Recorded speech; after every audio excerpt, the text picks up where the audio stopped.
കഥ തുടങ്ങുന്നത് 7ാം ക്ലാസ്സിലാണ്. എൻ്റെ പേര് ഫർസാന.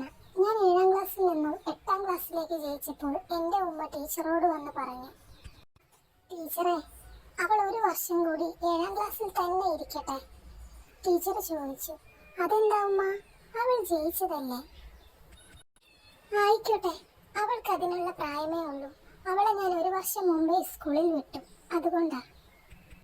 അവളുടെ കൂടെയുള്ള കുട്ടികൾ ഈ വർഷം 7ാം ക്ലാസ്സിലാകുന്നേ ഉള്ളൂ, ഉമ്മ പറഞ്ഞു. അവൾ പഠിക്കാൻ മിടുക്കിയ ഉമ്മ, പിന്നെ എന്തിനാ ഒരു വർഷം വെറുതെ പാഴാക്കുന്നേ? ടീച്ചർ ചോദിച്ചു. ഉമ്മാക്ക് അതൊന്നും ഒരു പ്രശ്നമേ അല്ലായിരുന്നു.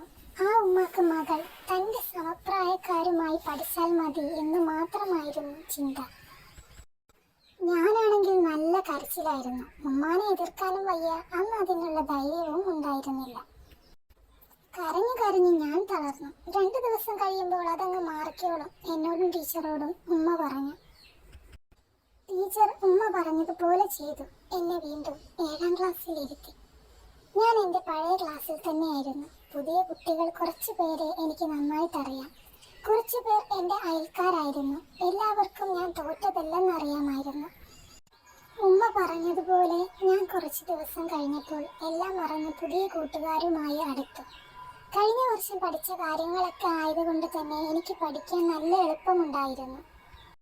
അതുകൊണ്ട് തന്നെ ഞാനായിരുന്നു ക്ലാസ്സിൽ ഫസ്റ്റും. ഞാൻ 7A ഡിവിഷനിലായിരുന്നു. എൻ്റെ ക്ലാസ്സിന് തൊട്ടടുത്ത് 7D ക്ലാസ് ആയിരുന്നു.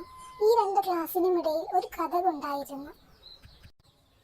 ചില വിഷയങ്ങൾ ക്ലാസ് എടുക്കുമ്പോൾ സാറും ടീച്ചറും ഒക്കെ ഈ 2 ക്ലാസ്സും ഒരുമിച്ചിരുത്തുമായിരുന്നു. ചില സമയം ഞങ്ങളെ അങ്ങോട്ടും മറ്റു ചിലപ്പോൾ അവരെ ഇങ്ങോട്ടും കൊണ്ടുവന്ന് ക്ലാസ് എടുക്കും. 2 ക്ലാസ്സിനും ഇടയിൽ ഉണ്ടായിരുന്ന ആ കഥയിൽ ഒരു വലിയ ഹോൾ ഉണ്ടായിരുന്നു. അതിലൂടെ ഞങ്ങൾ അങ്ങോട്ടും ഇങ്ങോട്ടും നോക്കി കളിക്കുമായിരുന്നു.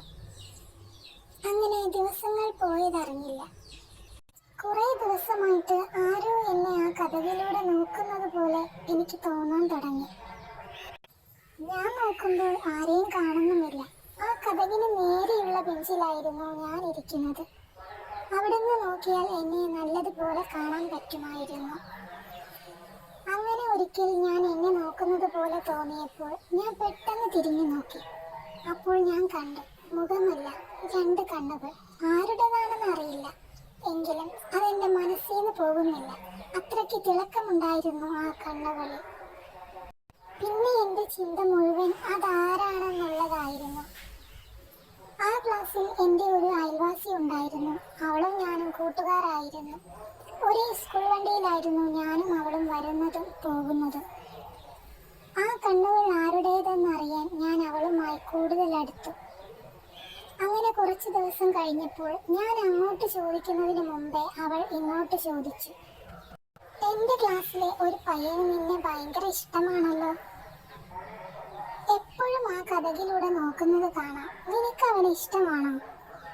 ഞാൻ ഒന്നും അറിയാത്ത പോലെ ചോദിച്ചു. അതാരാ എന്നെ നോക്കുന്നത്? എനിക്കറിയില്ല. ആരാടി, പറയ് പ്ലീസ്. ആരാണെന്നറിയാൻ എനിക്ക് തിടുക്കമായി. ആ കണ്ണുകൾ ഒരു വട്ടമേ കണ്ടിട്ടുള്ളൂവെങ്കിലും മനസ്സിൽ മായാതെ നിൽക്കുന്നുണ്ടായിരുന്നു. ആളെ അറിയില്ലെങ്കിലും ആ കണ്ണുകളെ ഞാൻ പ്രണയിച്ചു തുടങ്ങിയിരുന്നു. അവൾ പറഞ്ഞു, അതവനാ. ആര്? ഞാൻ ചോദിച്ചു. നിന്നെ പോലെ തന്നെ. നിന്നെ നിന്റെ ഉമ്മ വീണ്ടും 7ാം ക്ലാസ്സിലിരുത്തി. അവൻ 7ാം ക്ലാസ്സിൽ തോറ്റു. അതാണ് നിങ്ങൾ തമ്മിലുള്ള വ്യത്യാസം, ചിരിച്ചുകൊണ്ട് അവൾ പറഞ്ഞു. അതാരാ? അവൻ്റെ പേരെന്താ? വീണ്ടും വീണ്ടും ഞാൻ ചോദിച്ചു. അവൾ പേര് പറയാൻ തുടങ്ങുമ്പോൾ, ദാ വരുന്നു എൻ്റെ ആള്. ഇനി പേര് പറയണ്ടല്ലോ, നേരിട്ട് കണ്ടോ. എൻ്റെ പടച്ചോനെ, ഇവനോ? ഇവൻ തോറ്റോ? എങ്ങനെ? ഇത് ഫൈസലല്ലേ? അതെ, അവൾ പറഞ്ഞു. നിനക്കിവനെ നേരത്തെ അറിയുമോ? അവൾ എന്നോട് ചോദിച്ചു. ഞാൻ പറഞ്ഞു, ആ, എനിക്കറിയാം. അതൊക്കെ ഒരു വലിയ കഥയാ, ഞാൻ പിന്നെ പറയാം. അത് പറ്റില്ല, പറഞ്ഞിട്ട് പോയാൽ മതി എന്ന് അവൾ പറഞ്ഞു. അത് പറയാതെ നിന്നെ ഞാൻ വിടുന്ന പ്രശ്നമില്ല. നിനക്കിവനെ എങ്ങനെ അറിയാം? പറ. ശരി, കൈവിടൂ, ഞാൻ പറയാം.